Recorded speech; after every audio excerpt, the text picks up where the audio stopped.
어느 집에 진짜 얼굴이 예쁘게 생긴 여학생이 있었습니다. 주변에서 그 여학생을 볼 때마다 한결같이 와 진짜 이쁘네, 되게 이쁘네 하면서 칭찬을 하지 않는 사람들이 없었습니다.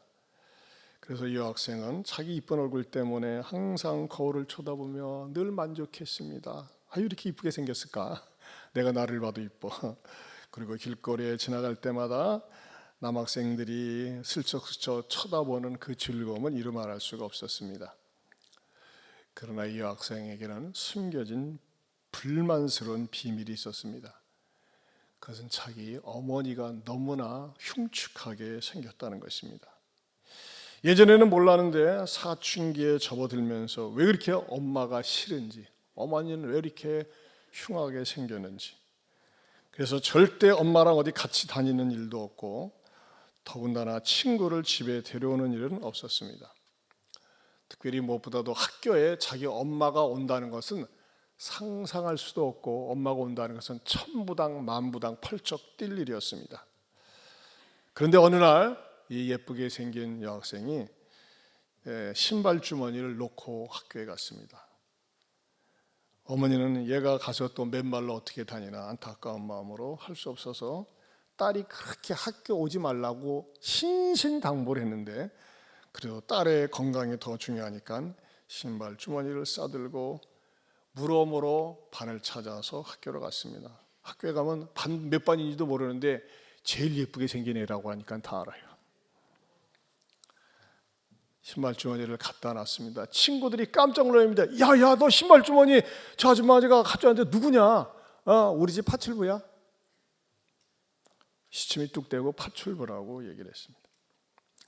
그리고 수업이 끝난 다음에 엄마한테 찾아와서 엄마를 닥달을 합니다. 내가 그렇게 우리 학교 오지 말라고 그랬는데 왜 그렇게 와가지고 나를 창피하게 만드냐고 울면서 이제는 학교 안 다녀 하면서 협박까지 합니다. 한참 울고 있는 딸의 모습을 지켜본 엄마는 가슴속 깊은 곳에서 사진을 한 장 끄집어내서 야, 이거 좀 보고 울래? 사진을 보니까 저보다 더 예쁘게 생긴 어떤 여인이 있었어요. 이게 뭐야? 그래, 내가 얘기해 줄게. 전에 우리가 개인주택에서 살았었지. 근데 아버지가 회사에 출근하시고 나는 집 바깥에서 빨래를 하고 있었어. 그때 너는 애기였어. 그런데 화재가 나가지고 불이 났어. 전기 누전이었던 것 같아. 근데 너는 집 안방에서 소리 지르며 울면서 난리를 치고 있었지. 연기가 자욱했어. 그러나 나는 너를 구출해야 되겠다고 하는 일념으로 불 속에 뛰어들어갔단다. 그리고 너를 안고 나왔어. 그리고 그 불길 속에 네 엄마는 얼굴을 가리거나 보호할 수 있는 장치가 없었어. 그리고 중화상을 입고 사경을 헤매다가 겨우 목숨은 건졌지만 엄마의 얼굴은 불에 타서 이 모양이 된 거야. 이 엄마의 이야기를 듣던 딸은 무릎을 꿇고 엄마 죄송해요, 미안해요, 진작에 말씀해 주지 그러셨어요 하고 용서를 빌고 이후로는 엄마의 손을 붙잡고 다니고 엄마를 자랑하고 내가 이렇게 예쁘게 생긴 거 우리 엄마 딸이기 때문에 그래요, 우리 엄마가 나를 위해서 희생하셔서 저렇게 된 거예요 하면서 간증하고 다녔어요. 자랑하고 다녔어요. 여러분, 이 예화의 사건은요, 우리 그리스도인들을 돌아보게 하는 아주 깊은 의미가 있습니다. 처음에 교회를 올 때, 처음에 예수님을 믿을 때 뭔가 답답해서, 뭔가 괴로워서, 뭔가 허전해서, 뭔가 의지하고 싶어서, 질병이 있어서, 도움을 받고 싶어서 교회를 옵니다. 그리고 복음을 듣고 예수를 믿습니다. 누굴 위해서 믿는 거예요? 나를 위해서 믿는 거예요. 내가 좀 편안하고 내가 좀 행복하고 내가 좀 안정된 삶을 살고 싶어서 믿습니다. 잘못된 거 아닙니다.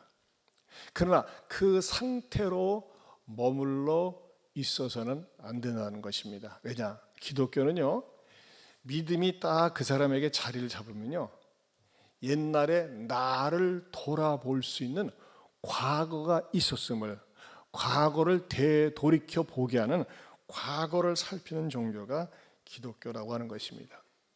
내가 이만큼 살고 지내는 거, 내가 똑똑하고 내가 잘나고 내가 머리가 좋고 내가 수완이 좋아서 된 줄 알았는데, 가만히 되돌아보니까요, 하나님의 사랑의 이끄심과 돌보심과 개입하심이 내 삶 속에 있었더라고요.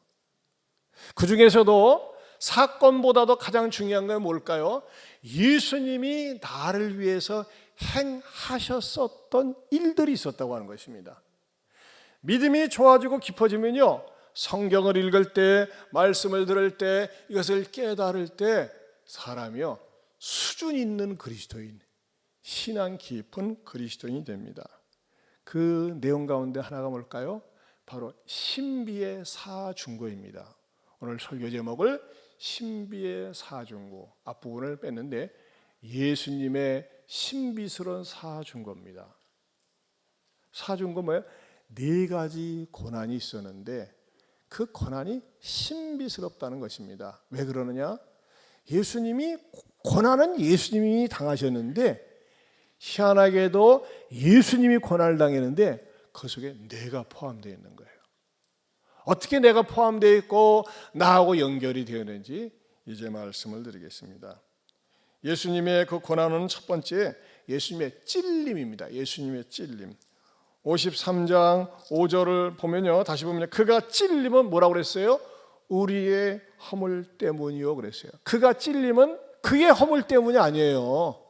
그가 찔림은 우리의 허물 때문이요. 따라서 합시다. 우리의 허물 때문이요. 예수님은 찔리셨어요. 예수님은요, 그가 사형 마지막에 십자가 앞에서 3군데를 찔리셨습니다. 먼저 뭐로 찔리셨을까요? 가시면류관을 쓰시면서 찔리셨어요. 여러분, 사형수에게 가시면류관을 씌울 이유가 없습니다. 근데 예수님을 조롱하기 위해서 가시면류관을 씌웠어요. 면류관은 원래 누가 쓰는 겁니까? 승자가, 왕이 주로 면류관을 씁니다. 근데 예수님을 조롱하기 위해서 네가 왕이라며 임금이라며 하면서 잔뜩 가시가 박힌 가시면류관을 예수님께 꽉 씌우면서 머리에서 온통 피를 흘리게 했습니다. 이것은 무엇을 의미합니까?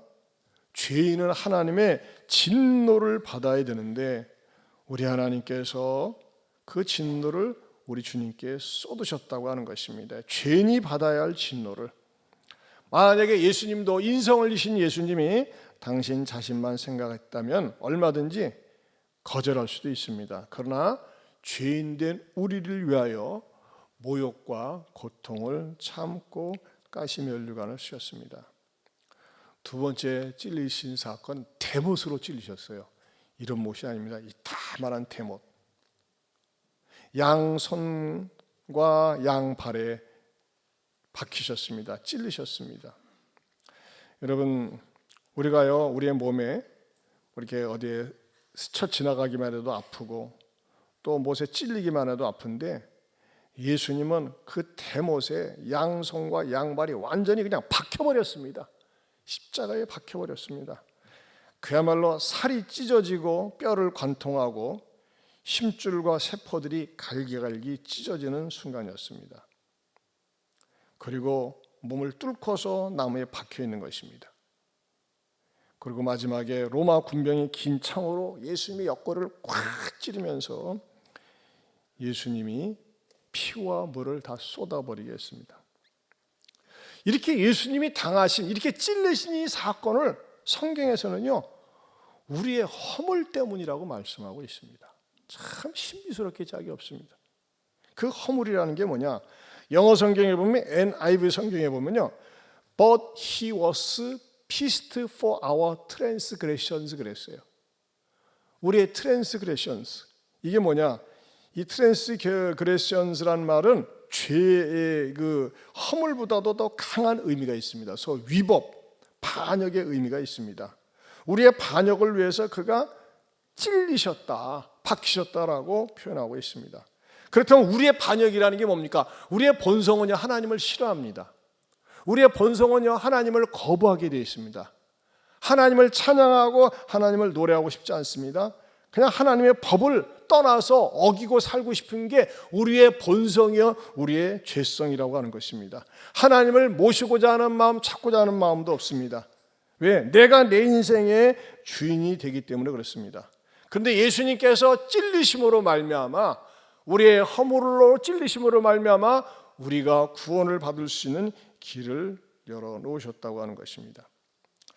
여러분, 사계절을 얘기할 때에 봄이 돌아왔다, 봄철, 여름철, 가을철, 겨울철 그럽니다. 여러분, 인생도 나이가 어느 정도 들면은, 또 애들도 어느 정도 크면은 철 들었네 그럽니다. 여러분, 철이 들었다고 할 적에 철든 자녀들은 무엇을 생각합니까? 전에는 저밖에 몰랐어요. 이기적이야.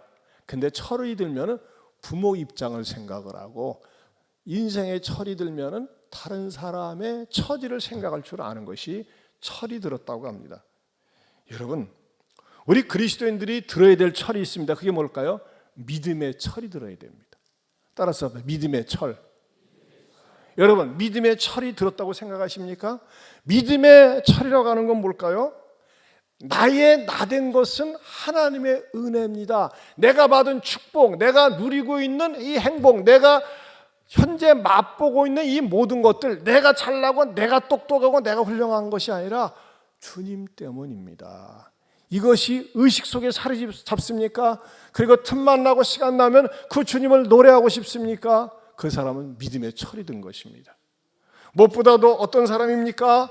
특별히 우리가 성찬을 맞이하면서 주님이 이렇게 찔리신 것은 내 허물 때문이군요, 내 죄악 때문이군요. 말씀을 통해서 이것을 발견하는 거예요. 말씀을 통해서 깨닫는 거예요. 깨달으면서 고백하는 사람, 그 사람을 일컬어서 믿음의 철이 들었구나, 그렇게 얘기할 수 있는 것입니다. 그래서 이 성찬은요, 세례받지 않은 사람에게는 허락하지 않습니다. 어린 아이들에게도 허락하지 않습니다. 왜 그러냐? 세례받은 사람이 뭐예요? 자기는 객관적으로 또 주관적으로 나는 예수님을 나의 주인으로, my Lord, my God, 나의 주님이시여 나의 하나님으로 고백할 수 있는 사람이 참여할 수 있기 때문에 그렇습니다. 한마디로 공식적으로 세례를 준다는 건 뭐냐? 당신이 철들었군요 라고 하는 것을 인정하는 것입니다. 본인은 들었는지 안 들었는지 모르지만 어쨌든 인정하는 게 바로 세례받은 사람이 바로 이 성찬에 참여할 수 있는 것입니다. 그 다음에 예수님께서 당하신 두 번째 고난의 신비는 뭘까요? 예수님의 상하심입니다. 상하심. 오늘 5절을 다시 보면요, 그가 찔리면 우리의 허물 때문이요, 그가 상함은 그랬어요, 그렇죠? 그가 상함은 우리의 죄악 때문이라 그랬습니다. 여러분, 예수님은요, 고난을 받기 시작할 때 온 몸이 상하지 않은 곳이 없었습니다. 예수님은 심지어 몽둥이로도 맞으시고 침뱉음도 당하시고 발길질도 당하시고 얼마나 많이 구타를 당하셨는지 몰라요. 그래서 몸이 상한 데가 없었어요. 여러분, 상한 음식을 먹으면 배탈이 납니다. 상한 고기나 생선을 먹으면 식중독이 걸리죠. 상한 사과를 사과 박스에 넣어보세요. 다 상하게 되어 있습니다. 사람도 어딘가 상하게 되면은요, 그걸 내버려두면요, 전체적으로 영향을 받습니다. 제가 지난주에 이 맞박에 혹이 나가지고 요 혹을 갖다가 이렇게 나는 병원에 가서 간단하게 이렇게 짤 정도 된 줄 알았더니 수술실에다가 나를 눕히더라고요. 그래가지고 막 이따만한 거 막 막 빛을 막 비추더니 하면서 말이죠. 이걸 하는데 이제 수요일 날 오신 분들은 그 광경을 보셨습니다. 막 이따만하게 붙였어요. 그래서 뭐 이렇게 그냥 뭐 조그만 거 이렇게 말하자면 뭘 빼내는데 그러는가 했더니 그거 내버려두면은 감염되고 위험하다고 해가지고 뭐 어떤 조치를 많이 하고 꼬매고 그랬습니다.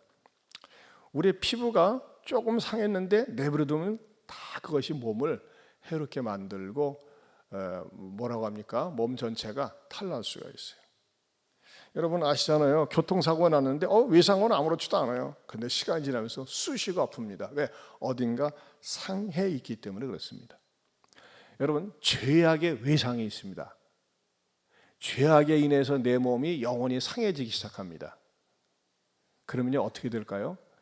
우리 인간이란 존재는요 처음엔 죄에 대해서 거부할 수 있습니다. 그러나 시간이 지나면서 낯선 손님인데 죄를 받아들이고 죄를 환영할 때 죄하고 친숙하게 됩니다. 그리고 양심도 불량하게 됩니다. 그리고 그 죄가 내 인생의 주인이 되어서 내 마음속에 자리를 잡게 될 때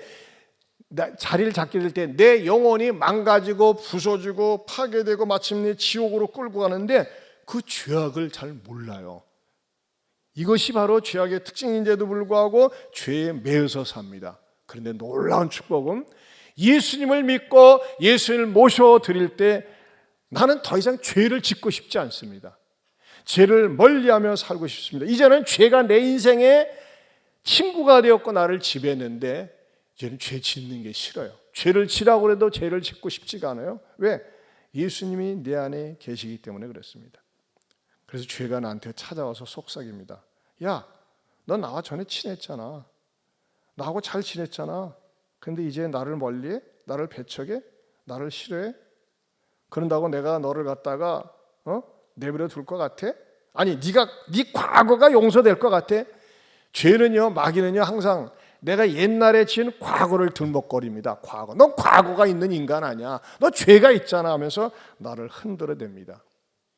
그러나 예수님 안에서 자유함을 얻은 사람은 얘기할 수 있습니다. 그래, 맞아. 나는 죄인이야. 나는 과거가 있어. 죄가 많아도 하나둘 많은 게 아니야. 엄청나게 많아 하면서 말이죠. 그 죄에 대해서 우리는 맞불을 놓을 수가 있습니다. 예수님이 나를 위해서 십자가에 죽으시고 나를 위해서 상하셨기 때문에 내 죄는 용서받았어. 성경에서 뭐라고 선포하고 있는지 알아? 시편 103편 12절입니다. 같이 한번 읽어보겠습니다. 시작. 동이 서에서 먼 것 같이 우리 죄과를 우리에게서 멀리 옮기셨으며. 여러분, 동이 서에서 먼 것 같이 우리 죄과를 우리에게 멀리 옮기셨다 그랬어요. 뭐 할 때요? 예수님 앞에 내 죄를 자백하고 예수님이 내 죄를 위해서 상하셨습니다라고 믿을 때, 받아들일 때 동이 서에서 먼 것 같아요. 여러분, 동에서 서까지 몇 킬로미터예요? 1킬로미터? 100킬로미터? 1000킬로미터? 잴 수가 없어요. 이게 무슨 말입니까? 내가 내 죄를 주님 앞에 자백하고 인정하고 주님으로부터 용서함을 받았다고 하는 확신을 가질 때 마치 동이 서에서 먼 것처럼 내 죄를 갖다가 멀리 옮기셨는데 그런 무슨 말이냐? 마치 나를 바라볼 때 죄를 한 번도 짓지 않은 것처럼 바라보신다는 것입니다. 어떤 사람에게 예수님이 나를 위해서 십자가 고난당하시고 나 때문에 상하셨습니다라고 믿고 받아들일 때 그 사람의 죄를 완전히 옮기십니다. 믿으십니까? 이게 그리스도인의 죄로부터의 자유함의 행복이라고 하는 것입니다. 세 번째는요, 예수님의 징계 당하심입니다. 오늘 성경 53장 5절을 다시 보면요, 그가 찔림 우리의 허물 때문이요 그가 상함 우리의 죄악 때문이라. 그가 징계를 받음으로 우리는 평화를 누리고 그랬어요. 이런 어법상은 말이 안 됩니다. 징계를 받았는데 평화다. 어떻게 말이 연결이 됩니까? 근데 성경에서는요 그렇게 말씀하고 있어요. 징계를 받음으로 평화를 누린다고. 징계는 누가 당하는 겁니까? 잘못한 사람이 당하는 것입니다. 근데 예수님은 죄를 지은 적도 없고 죄를 알지도 못하시는 분인데 징계를 당하셨어요. 예수님을요 인간의 눈으로 보면 그렇게 불행할 수가 없어요. 왜 그러느냐? 예수님이요 태어나자마자 말이죠, 그 핏덩어리인 예수님은요 정치적인 징계를 받아서 도피를 해야 했어요. 애굽으로. 애굽왕 헤롯이 예수님을 미워하면서 예수님을 잡아 죽이라고 명령을 내렸어요. 태어나자마자 정치적인 징계를 받았어요. 또 예수님은 30살까지 가족들과는 따뜻스럽게 사랑하며 사랑받으며 지내셨는데 31살이 되어서 공적인 생애에 하나님의 아들로서의 사명을 감당할 때 미쳤다는 소리를 들으면서 관계적인 징계를 받았어요. 가족들과의 분리가 되어지는 관계적인 징계를 받으셨어요. 그리고 열심히 사역을 하실 때는 종교인들로부터 질시와 멸시를 따돌림의 징계를 받으셨습니다. 그리고 맨 마지막에는 예수님께서 그렇게 사랑하고 고쳐주고 공급해 주셨는데 모든 백성들로부터 징계를 당하셨어요. 얼마나 인간적으로 생각하면 억울합니까? 복수하려고 하지 않으셨습니다. 나를 이렇게 대화할 수 있느냐면서 사람들에게 원망하지 않으셨습니다. 예수님은요, 그 모든 징계를 다 그냥 받아들였습니다. 수용하셨습니다. 그런데 놀라운 신비스러운 사건은 예수님께서 받아들이셨던 이 징계는, 이 징계에 당하신 사건을 내가 예수님을 수용하고 받아들이면서 무엇이 왔는지 아십니까? 평화가 왔다는 것입니다. 그가 징계를 받음으로 우리는 평화를 누리고, 여러분, 분열과 다툼과 시기와 미움이 있는 공동체 속에 예수님이 들어가면요, 평화가 성립이 됩니다. 내 인생도 그렇습니다. 내가 어둠과 답답함과 갈등과 우울증에 살았는데 예수님을 확 모셔드리게 되면 내 마음속에 평화가 임한다는 것입니다. 우리 가정이 늘 싸우고 분열이었는데 예수님을 주인공으로 모시고 살면요, 예수님의 관점으로 남편을 바라보고 아내를 바라보면서 우리 가정이 평화가 임한다는 것입니다.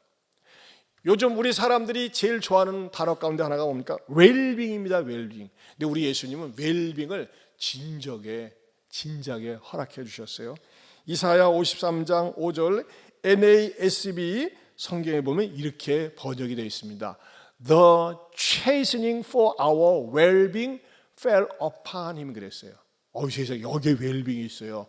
우리의 웰빙을 위해서 체이스닝, 징계가, 우리의 웰빙을 위한 징계가 그에게 쏟아졌다, 그렇게 번역을 하고 있습니다. 우리의 웰빙을 위해서 징계를 받았다고 하는 것입니다. 여러분, 웰빙 시대를 누리십니까? 예수님을 받아들이세요. 예수님을 모신 개인, 예수님을 모신 가정, 예수님을 모신 그 공동체는요, 평화를 맛볼 수가 있습니다. 그래서 찬송가 410장에 보면요, 우리 410장 1절만 같이 한번 불러보겠습니다.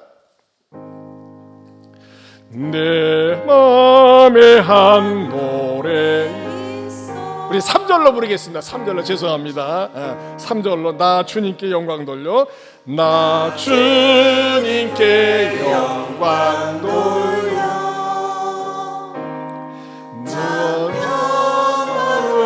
넘치도다. 주 하나님 은혜로서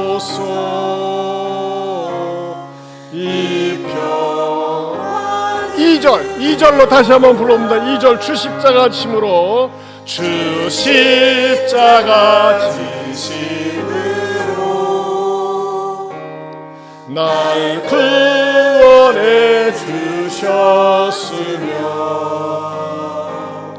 주 예수님 고난받아 나 평화 누리도다. 평화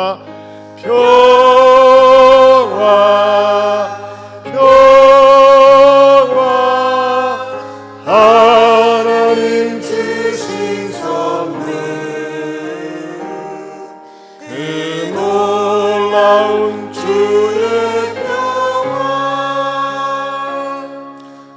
하나님 선물일세. 예수님이 고난 받으신 그 사건, 징계 받으신 그 사건이 나에게 평화를 주기 위함이군요 라고 여러분들이 믿고 선포해 보세요. 그 사람에게 평화가 임합니다. 네 번째로, 예수님은 채찍에 맞으셨습니다. 사실요, 이 땅에서 아무리 배우고 재산이 많고 똑똑하고 그래도요, 건강을 잃으면 다 잃은 것이나 다름이 없습니다. 근데 예수님은 채찍을 맞으시는데 몇 대를 맞으셨을까요? 39대를 맞으셨습니다. 패션 오브 크라이스트 보면요, 그냥 채찍을 몇 대 때리는데 아니에요. 인정사정 없이 채찍을 때리는데 그 채찍에다가는 그냥 채찍이 아니라 동물 뼈다구, 납조각 그런 것을 이렇게 박아 놓습니다. 그래서 한 번 후려칠 때마다 살점이 두두둑 떨어져 나가는 것입니다. 여러분, 그게 얼마나 고통스럽겠습니까? 이런 고통은 어떻게 표현하면 될까요? 예수님은 한 번도 암에 걸리시거나 어떤 중풍병이나 질병 걸리신 적이 없어요.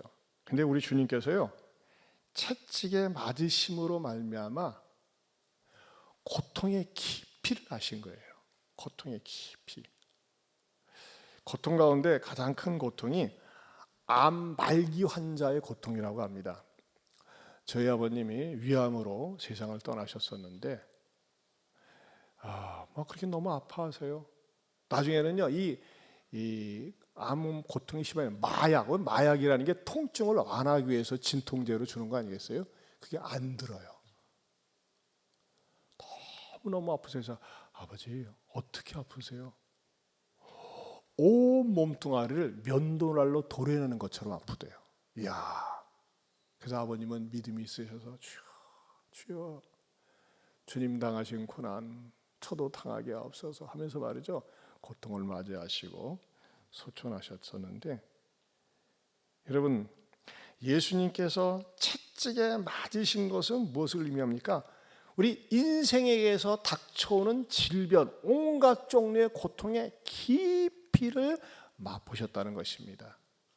그렇기 때문에 그가 채찍에 맞음으로 너희가 나음을 입었도다라고 성경에서 말씀하고 있습니다. 그래서 많은 목사님들이 치유를 위한 기도를 선포할 때 어떻게 합니까? 저도 그렇게 합니다.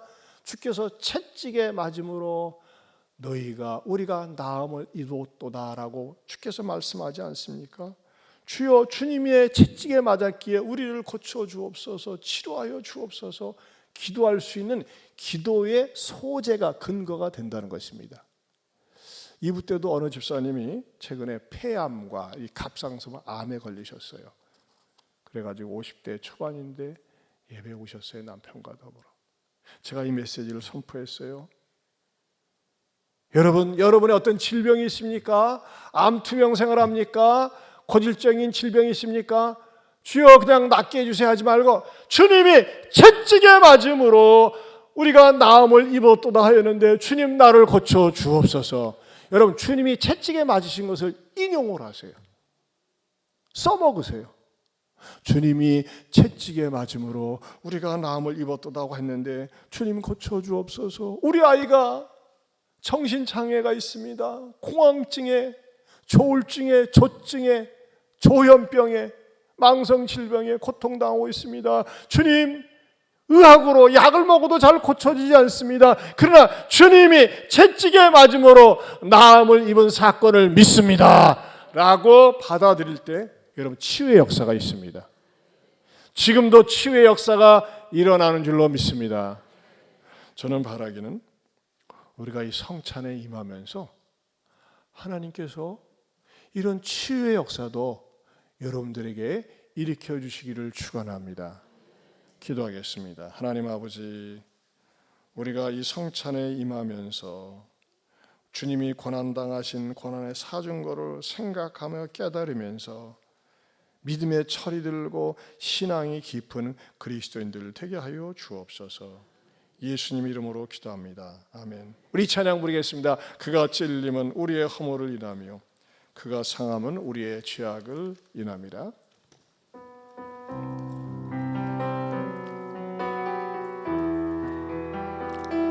그가 찔림은 우리의 허물을 인하며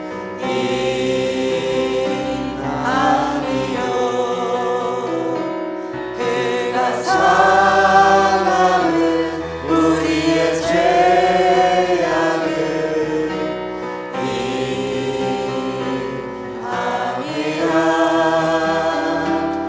그가 징계를 받음으로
성찬 예식은 우리 예수님께서 직접 제정하신 겁니다.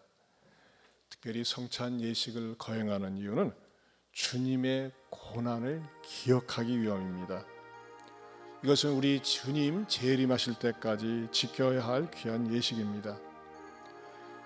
예수님을 구세주로 고백하고 학습 세례받은 분들이 참여할 수 있습니다. 어려서 유아 세례를 받고 중학생, 고등학생이 되어서 입교한 우리 청소년들도 참여할 수 있습니다. 그러나 세례를 받으신 분이라도 우리 주님의 살을 먹고 피를 마시는 거룩한 이 상징적인 기념 예식에 내가 회개하지 않은 죄가 있다면, 너무 내 양심이 거리낀다면 참여하지 않는 것이 좋습니다. 고린도 교회에서 대수롭지 않게 장난으로 참여했다가 오히려 성찬 예식에 참여하고 병이 들어서 죽은 사람도 있다고 성경은 기록합니다. 그만큼 성찬 예식은 진지하게 감사한 마음으로 경건하게 임해야 됩니다. 그래서 이 성찬식은 아이들에게 줄 수 없습니다. 절대 아이들에게 주어서는 안 됩니다. 의미를 모르고 참석해서는 안 되기 때문에 그렇습니다. 예수님께서 잡히시기 전날 밤에 제자들과 함께 만찬을 잡수시면서 떡을 들어서 축사하셨습니다.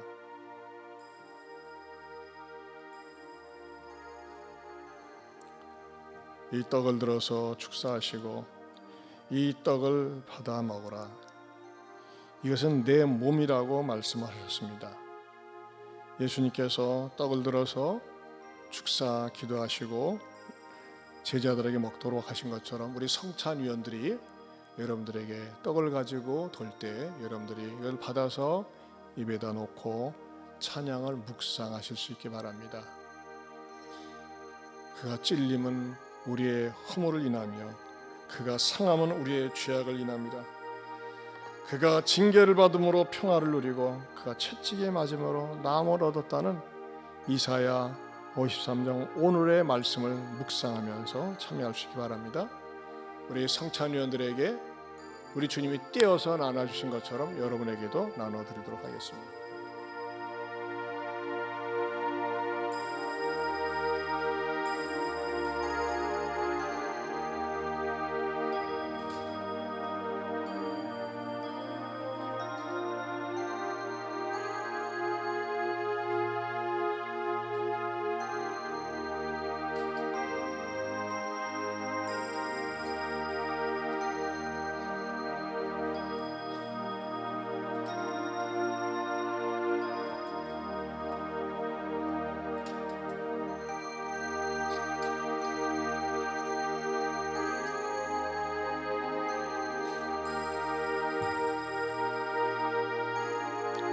진실로 진실로 너에게 이르노니 믿는 자는 영생을 가졌나니 내가 곧 생명의 떡이니라. 너희 조상들은 광야에서 만나를 먹었어도 죽었거니와 이는 하늘에서 내려오는 떡이니 사람으로 하여금 먹고 죽지 아니하게 하는 것이니라. 나는 하늘에서 내려온 살아있는 떡이니 사람이 이 떡을 먹으면 영생하리라. 내가 줄 떡은 곧 세상의 생명을 위한 내 살이니라 하시니라. 우리가 전한 것을 누가 믿었느냐? 여호와의 팔이 누구에게 나타났느냐? 그는 주 앞에서 자라나기를 연한 순 같고 마른 땅에서 나온 뿌리 같아서 고운 모양도 없고 풍채도 없은즉 우리가 보기에 흠모할 만한 아름다운 것이 없도다. 그가 찔림은 우리의 허물 때문이요 그가 상함은 우리의 죄악 때문이라. 그가 징계를 받음으로 우리는 평화를 누리고 그가 채찍에 맞음으로 우리는 나음을 받았도다. 우리는 다 양 같아서 그릇 행하여 각기 제 길로 갔거늘 여호와께서는 우리 모두의 죄악을 그에게 담당시키셨도다. 그가 곤욕을 당하여 괴로울 때에도 그의 입을 열지 아니하였으며 마치 도상으로 끌려가는 어린 양과 털 깎는 자 앞에서 잠잠한 양같이 그의 입을 열지 아니하였도다.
우리 주님께서 떡을 나누신 다음에 또 잔을 들어서 말씀하셨습니다. 이 잔을 받으라. 이것은 죄 사함을 얻게 하려고 많은 사람을 위하여 흘리는 바 나의 피, 언약의 피라고 말씀하셨습니다.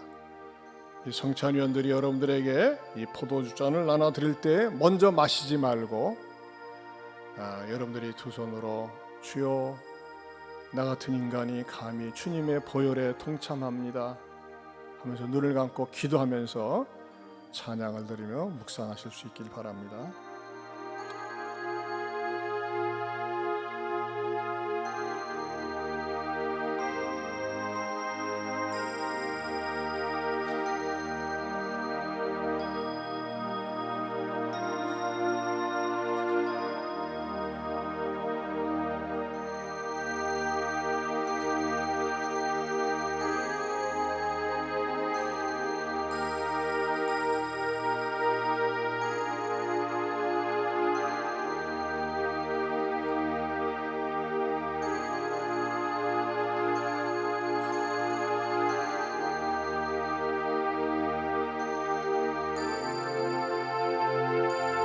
예수님께서 나눠주신 이 포도주는 우리의 죄사함을 얻게 하려고 많은 사람을 위하여 흘리는 피, 곧 언약의 피라고 말씀하셨습니다.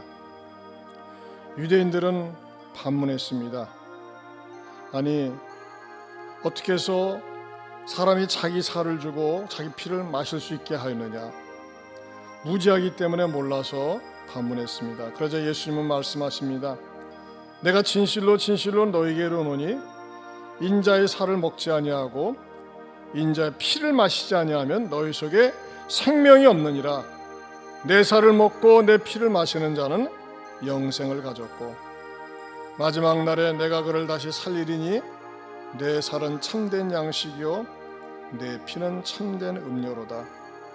내 살을 먹고 내 피를 마시는 자는 내 안에 거하고 나도 그 안에 거하나니 살아계신 아버지께서 나를 보내심에 내가 아버지로 말미암아 사는 것 같이 나를 먹는 그 사람도 나로 말미암아 살리라. 이것은 하늘에서 내려온 떡이니 조상들이 먹고도 죽은 그것과 같지 아니하여 이 떡과 포도주를 마시는 자는 영원히 살리라. 주여, 성찬에 참여하면서 나를 살피기 원합니다. 육신이 연약하여 지은 죄를 용서하여 주시고 하나님에 대해서 순간순간 불순종하면서 산 죄를 용서하여 주시고 같은 교회 공동체 안에서 미워하면서 산 것을, 그리스도인으로서 덥스럽게 살지 못한 것을, 직장에서 동료들을 용납하지 못한 것을, 가정에서 부모에게 불효하며 산 것을, 자녀에게 함부로 말하며 산 것을, 물질이 전부인 것처럼 산 것을 용서하여 주옵소서.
여러분, 우리 주님의 성찬에 참여할 수 있는 하나님의 자녀가 된 것은 얼마나 영광스러운지 모릅니다. 우리 포도주잔을 두 손에 들고 먼저 기도하겠습니다. 하나님, 이 영광스러운 성찬에 참여할 수 있도록 나를 불러주심을 감사합니다. 주님의 보혈에 부끄럽지 않은 삶을 살겠습니다. 주님의 고난을 나의 고난으로 받아들이고 살겠습니다. 주여, 주님이 채찍에 맞음으로 나음을 입었도다 하셨는데 이 포도주가 내 몸에 들어가면서 나의 상한 몸 나도 치료하여 주옵소서. 더 주님의 거룩한 성전으로 살기 원합니다. 우리 한번 다 같이 주여 한번 부르고 이 성찬을 맞이하면서 좀 더 믿음의 철이 있는 하나님의 자녀로 살겠다고 하는 다짐의 기도를 해봅니다. 우리 주여 한번 부르고 통성으로 기도하겠습니다. 주여, 하나님 아버지 감사합니다. 고맙습니다.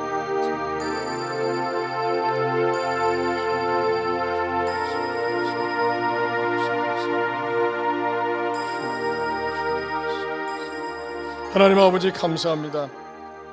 주님이 찔리심은 내가 받을 심판을 대신해서 찔리셨고, 주님이 상하심은 내가 받을 죄악을 대신해서 상하셨고, 주님이 징계를 받으심으로 평화를 누리셨습니다. 평화를 얻게 되었습니다. 놀라운 사실은 주님이 채찍에 맞음으로 나음을 얻게 되는 줄로 믿습니다. 주여, 주님의 보혈의 피를 마십니다. 우리 주님의 피를 상징하는 이 포도주를 마실 때 내 영과 육과 몸이 맑아지게 하시고 더욱더 거룩해지게 하시고 깨끗하게 하시고 치료되는 역사도 있게 하여 주옵소서. 예수님 이름으로 기도합니다. 아멘. 다 같이 마시겠습니다. 여러분들이 그걸 마신 다음에는 중앙에다가 모아주시길 바랍니다. 우리 권사님들이 가져가실 수 있도록 말이죠. 우리 주님은 겟세마네 동산에서 찬송을 부르며 드디어 십자가 현장으로 가셨습니다. 우리도 찬송, 아까 부른 찬양 다 같이 일어서셔서 다시 한번 그같이 일님은 우리의 허물을 인하며 찬양 부르겠습니다.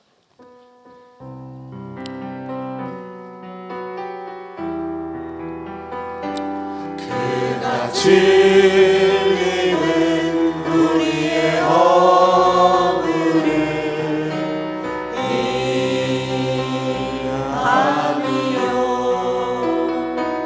그가 상함은 우리의 죄악을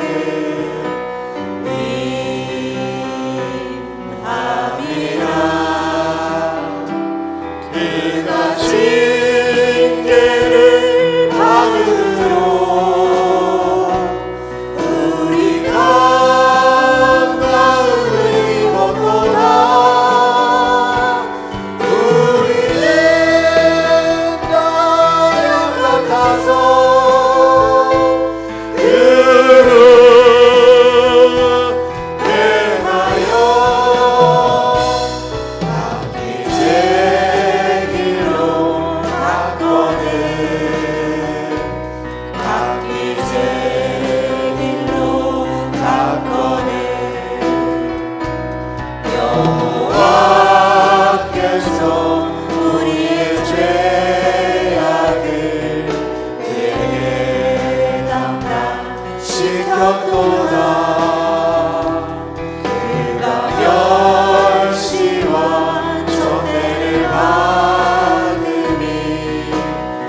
지켰도다. 이제는 우리 주 예수 그리스도의 은혜와 하나님 아버지의 변함이 없는 사랑과 성령님의 감화 감동 교통하심의 은혜가 믿음의 철이 들어 나만을 위해서 주님이 존재하는 것이 아니라 나를 위해서 십자가 고난을 지신 그 주님을 생각할 줄 알고 높일 줄 알고 사랑하며 살겠노라고 다짐하는 모든 성도들 위해 영원토록 함께 있을지어다. 아멘.